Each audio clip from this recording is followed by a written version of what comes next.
ಶ್ರೀರಾಮಚಂದ್ರನ ಜನ್ಮದಿನವನ್ನು ಆಚರಿಸುವಂತಹ ಹಬ್ಬನೇ ಶ್ರೀರಾಮನವಮಿ. ಶ್ರೀರಾಮ ಹುಟ್ಟಿದಂತಹ ದಿನದಂದು ಪ್ರತಿಯೊಬ್ಬ ಹಿಂದೂ ಮನೆಯಲ್ಲೂ ಕೂಡ ಹಬ್ಬದ ಸಂಭ್ರಮ ಅಂತಲೇ ಹೇಳ್ಬೋದು. ಪ್ರತಿಯೊಂದು ಮನೆಯಲ್ಲೂ ಕೂಡ ಕೋಸಂಬರಿ, ಮಜ್ಜಿಗೆ, ಪಾನಕವನ್ನು ಮಾಡಿ ರಾಮನಿಗೆ ನೈವೇದ್ಯವನ್ನು ಮಾಡಿ ಭಕ್ತಿಯಿಂದ ಪೂಜೆಯನ್ನು ಮಾಡ್ತಾರೆ. ಹಾಗಾದರೆ ಶ್ರೀರಾಮನವಮಿಯಂದು ರಾಮನ ಪೂಜೆಯನ್ನು ಯಾವ ರೀತಿ ಮಾಡಬೇಕು, ರಾಮನವಮಿ ಪೂಜೆಯನ್ನು ಯಾವ ರೀತಿ ಪ್ರತಿಯೊಬ್ಬರು ಸರಳವಾಗಿ ಮನೆಯಲ್ಲೇ ಆಚರಣೆ ಮಾಡ್ಬೋದು ಅಂತ ಇವತ್ತಿನ ಈ ವಿಡಿಯೋದಲ್ಲಿ ತಿಳಿಸ್ಕೊಡ್ತಾ ಇದ್ದೀನಿ. ಈ ವಿಡಿಯೋನ ಎಲ್ಲೂ ಸ್ಕಿಪ್ ಮಾಡದೆ ಕೊನೆವರೆಗೂ ವಿಡಿಯೋನ ನೋಡಿ. ವಿಡಿಯೋ ಇಷ್ಟ ಆದರೆ ಬೇರೆಯವ್ರಿಗೂ ಕೂಡ ಶೇರ್ ಮಾಡಿ. ಹಾಗಿದ್ರೆ ಇನ್ಯಾಕೆ ತಡ, ಬನ್ನಿ ವಿಡಿಯೋನ ಶುರು ಮಾಡೋಣ. ಮೊದಲನೇದಾಗಿ ದೇವ್ರ ಮನೆ ಎಲ್ಲ ಕ್ಲೀನ್ ಮಾಡಿಕೊಂಡು ಒಂದು ಪೀಠವನ್ನು ಇಟ್ಕೊಂಡಿದ್ದೀನಿ. ಪೀಠವನ್ನು ಕೂಡ ನೀಟಾಗಿ ಒರೆಸಿ ಅನಂತರ ನಮ್ಮ ಮನೆಯಲ್ಲಿರೋವಂಥ ರಾಮನ ಫೋಟೋವನ್ನು ಇಟ್ಕೊಂಡಿದ್ದೀನಿ. ರಾಮನ ಪಟ್ಟಾಭಿಷೇಕ ಆಗ್ತಾ ಇರೋವಂಥ ಫೋಟೋ ಇದು. ರಾಮನ ಫೋಟೋ ಇದ್ದರೆ ಇಟ್ಕೊಳ್ಳಿ, ಇಲ್ಲದೇ ಇರೋರು ಆಂಜನೇಯ ಸ್ವಾಮಿ ಫೋಟೋವನ್ನು ಇಟ್ಟು ಕೂಡ ನೀವು ಪೂಜೆಯನ್ನು ಮಾಡ್ಬೋದು. ಆ ಫೋಟೋನೂ ಇಲ್ಲದೇ ಇದ್ದರೂ ಕೂಡ ಪರವಾಗಿಲ್ಲ, ನಿಮ್ಮ ಮನೆ ದೇವ್ರಿಗೇ ಪೂಜೆ ಮಾಡಿ ದೇವ್ರಿಗೇ ಕೋಸಂಬರಿ, ಪಾನಕ, ಮಜ್ಜಿಗೆಯನ್ನು ನೈವೇದ್ಯವನ್ನು ಮಾಡ್ಬೋದು. ವಿಷ್ಣು ಸ್ವರೂಪಿಯಾದಂಥ ಯಾವುದೇ ದೇವ್ರಿಗೂ ಕೂಡ ನೀವು ರಾಮನಿಗೆ ಯಾವ ರೀತಿ ಪೂಜೆ ಮಾಡ್ತೀರೋ ಅದೇ ರೀತಿ ಮಾಡ್ಬೋದು.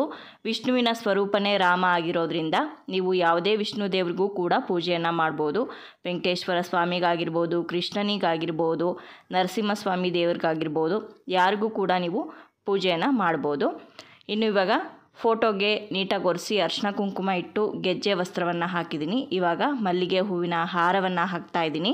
ಅದೇ ರೀತಿ ಬೇರೆ ಹೂಗಳನ್ನು ಇಟ್ಟು ಕೂಡ ಅಲಂಕಾರವನ್ನು ಮಾಡ್ತಾ ಇದ್ದೀನಿ. ರಾಮನಿಗೆ ವಿಶೇಷವಾಗಿ ತುಳಸಿ ಸಿಕ್ಕಿದ್ರೆ ತುಳಸಿ ಹಾರವನ್ನು ತಪ್ಪದೆ ಹಾಕಿ, ತುಳಸಿ ಸಿಗದೇ ಇರೋರು ಬೇರೆ ಹೂಗಳನ್ನು ಕೂಡ ಪೂಜೆಗೆ ಬಳಸ್ಬೋದು. ಈಗ ದೇವ್ರ ಮುಂದೆ 2 ದೀಪಗಳನ್ನು ಇಡ್ತಾ ಇದ್ದೀನಿ. ದೀಪಕ್ಕೆ ಎಣ್ಣೆ ಆಗಲಿ ಅಥವಾ ತುಪ್ಪವನ್ನಾಗಲಿ ಹಾಕಿ ನೀವು ದೀಪವನ್ನು ಹಚ್ಬೋದು. ವಿಶೇಷ ದಿನಗಳಲ್ಲಿ ಶುಕ್ರವಾರದ ದಿನ ತುಪ್ಪದ ದೀಪ ಹಚ್ಚೋದು ಬಹಳನೇ ಶ್ರೇಷ್ಠ. ಪ್ರತಿಯೊಬ್ಬರಿಗೂ ಕೂಡ ತುಪ್ಪದ ದೀಪ ಹಚ್ಚೋದಕ್ಕೆ ಸಾಧ್ಯವಾಗಲ್ಲ. ಅದಕ್ಕೋಸ್ಕರ ಎಣ್ಣೆ ದೀಪವನ್ನು ಕೂಡ ನೀವು ಹಾಕಿ ದೀಪವನ್ನು ಹಚ್ಬೋದು. ಇವಾಗ ದೀಪಗಳನ್ನು ಅಗರಬತ್ತಿಯಿಂದ ಹಚ್ಕೋತಾ ಇದ್ದೀನಿ. ಏಕಾರತಿಯಿಂದನೂ ಕೂಡ ನೀವು ದೀಪವನ್ನು ಹಚ್ಬೋದು. ದೀಪಂ ಜ್ಯೋತಿ ಪರಬ್ರಹ್ಮ ಅಂತ ಅಂದ್ಕೊಂಡು ದೀಪಗಳಿಗೆ ಹೂಗಳನ್ನು ಅರ್ಪಿಸಿ ನಮಸ್ಕಾರ ಮಾಡಬೇಕು. ಅನಂತರ ಯಾವುದೇ ಒಂದು ಪೂಜೆಯಲ್ಲಿ ಮೊದಲನೇ ಪೂಜೆ ಯಾರಿಗೆ ಹೇಳಿ? ಗಣಪತಿಗೆ. ಹೌದು, ಹಾಗಾಗಿ ಗಣಪತಿಯನ್ನು ವಿಗ್ರಹ ಆಗಲಿ ಇಟ್ಕೋಬೋದು, ಅಥವಾ ಸಗಣಿಯಿಂದ ಮಾಡಿರೋವಂಥ ಗಣಪತಿನಾಗಿರ್ಬೋದು, ಅಥವಾ ಅರ್ಶಿಣದಿಂದ ಮಾಡಿರೋವಂಥ ಗಣಪತಿನಾಗಿರ್ಬೋದು. ಒಂದು ವೀಳ್ಯದೆಲೆ ಮೇಲೆ ಇಟ್ಟು ಆ ಗಣಪತಿಗೆ ಅರ್ಶಿನ, ಕುಂಕುಮ, ಅಕ್ಷತೆಯನ್ನು ಅರ್ಪಿಸಿ ಹೂಗಳನ್ನು ಇಟ್ಟು ಅಲಂಕಾರ ಮಾಡಿ ಧೂಪವನ್ನು ತೋರಿಸಿ ಈ ಒಂದು ಪೂಜೆಯಲ್ಲಿ ಯಾವುದೇ ವಿಘ್ನ ಬಾರದೇ ಇರಲಿ ಅಂತ ಗಣಪತಿಯನ್ನು ಮನಸಾರೆ ಪ್ರಾರ್ಥನೆ ಮಾಡಿಕೊಂಡು ಗಣಪತಿಯ 1-2 ಶ್ಲೋಕಗಳಿದ್ದರೆ ಅದನ್ನು ಕೂಡ ಹೇಳಿಕೊಂಡು ಪೂಜೆಯನ್ನು ಸಲ್ಲಿಸಬೇಕು. ಗಣಪತಿ ಪೂಜೆ ಆದ ನಂತರ ರಾಮನ ಫೋಟೋಗೂ ಕೂಡ ಅರ್ಶಿನ, ಕುಂಕುಮ, ಅಕ್ಷತೆಯನ್ನು ಅರ್ಪಿಸಿ ಮತ್ತೊಮ್ಮೆ ಹೂವನ್ನು ಇಟ್ಟು ಅನಂತರ ನೀವು ಪೂಜೆಯನ್ನು ಆರಂಭ ಮಾಡ್ಬೋದು.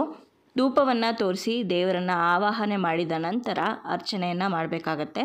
ಅರ್ಚನೆಯನ್ನು ಶ್ರೀರಾಮನ ಅಷ್ಟೋತ್ತರವನ್ನು ಹೇಳಿಕೊಂಡು ಅರ್ಚನೆಯನ್ನು ಮಾಡಬೇಕಾಗತ್ತೆ.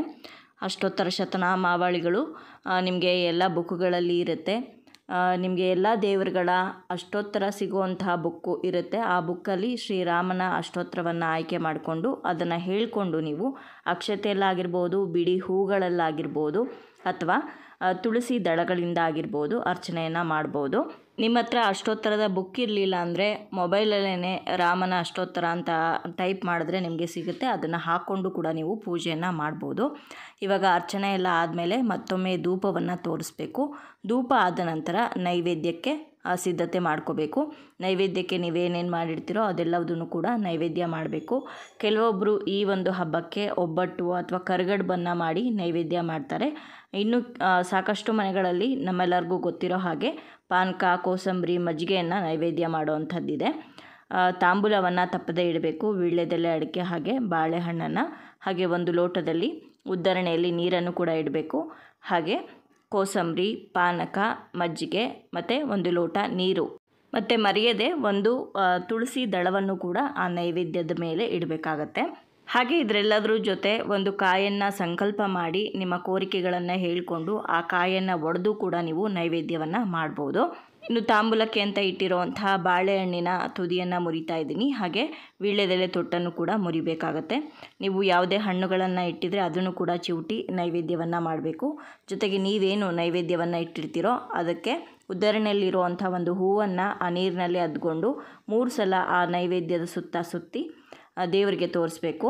ಇನ್ನು ನೈವೇದ್ಯ ಎಲ್ಲ ಆದಮೇಲೆ ಕೊನೆಯದಾಗಿ ಮಹಾಮಂಗಳಾರತಿಯನ್ನು ಮಾಡಬೇಕು. ಕರ್ಪೂರವನ್ನು ಹಚ್ಕೊಂಡು ಅಥವಾ ತುಪ್ಪದ ಬತ್ತಿಯನ್ನು ಹಚ್ಕೊಂಡು ಮಹಾಮಂಗಳಾರತಿಯನ್ನು ಮಾಡಿ ಇನ್ನು ವಿಸರ್ಜನೆಯನ್ನು ಮಾಡುವಂಥ ಸಂದರ್ಭದಲ್ಲಿ ಕೆಂಪು ನೀರಿನ ಆರತಿ ಮಾಡಿ ದೇವರನ್ನು ವಿಸರ್ಜನೆ ಮಾಡ್ಬೋದು.